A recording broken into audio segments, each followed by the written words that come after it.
Hello, Eagle parents. Hey, this is Scott Adrian getting back to you. Like I said, we would.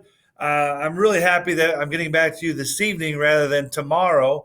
And the reason I'm able to do that is because our entire counseling department, our registrar, Mrs. Reeves, our secretary, Miss Wolfkull, myself, and our new assistant principal, Miss McGann, came in last night and we entered 340 schedules based on the information you gave us from the first survey. So that allowed us to run some schedules and come up with courses that we now will be able to offer or let you know what we can offer through a DHS instructor online or remotely. So I know that information is important to you, and I'm going to get to that here in a minute. But first of all, I wanted to applaud those people for coming in. Thank you very much.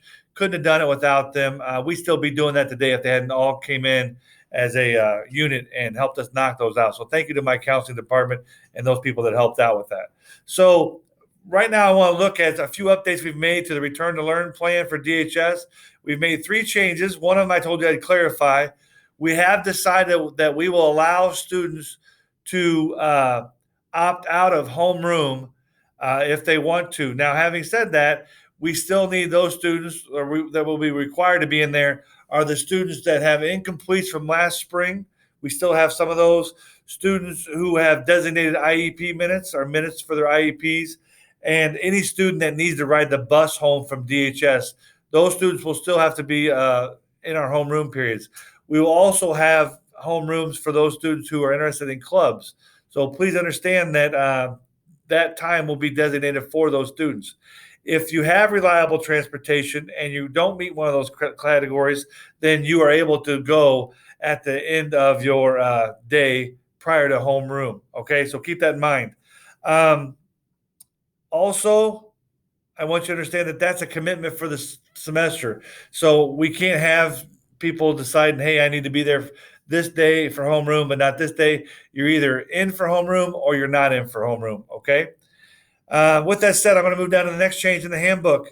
0-hour students will be allowed into the building prior to 7:55, but all other students that come to DHS will have to wait until 7:55 to come into the building to avoid congregating and so forth. And then when they come in, they're going to go straight to their first hour class.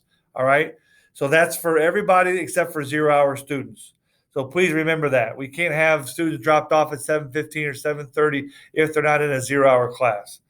And the last thing we made to the change or update we made was that we explained the lunches a little bit more. We're going to have 6 spaces that we utilize for lunch, including the cafeteria, the main gym, the auxiliary gym, the auditorium, the town center, and the covered area that we're going to have outside of near the swim lot. So we're working on what that covered area is going to look like, but we'll have something outside for those students as well.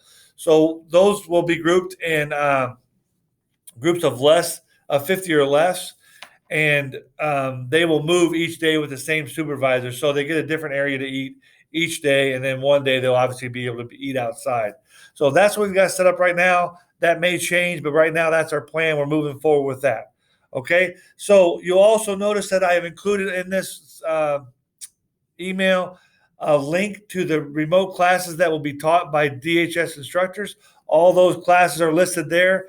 That's pretty solid. There may be a class or 2 change, but those are the classes that we know we will be able to offer to our remote learners.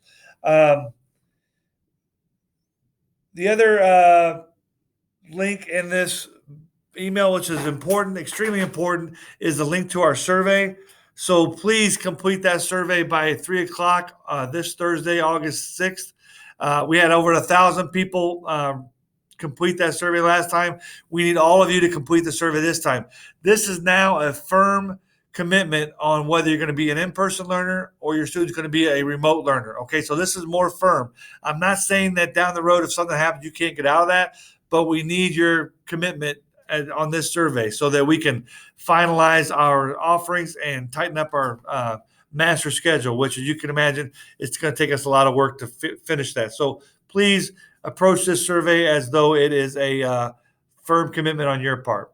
Until then, obviously, reach out to us by email. We're going to continue to update the frequently asked questions portion of that, and we'll also continue to update any of the processes that we know of as they change or become or become new to us. So, other than that, I can't tell you how much I appreciate your patience. Hopefully, there's information that we're giving you tonight is helpful. I know it's not as comprehensive as you want.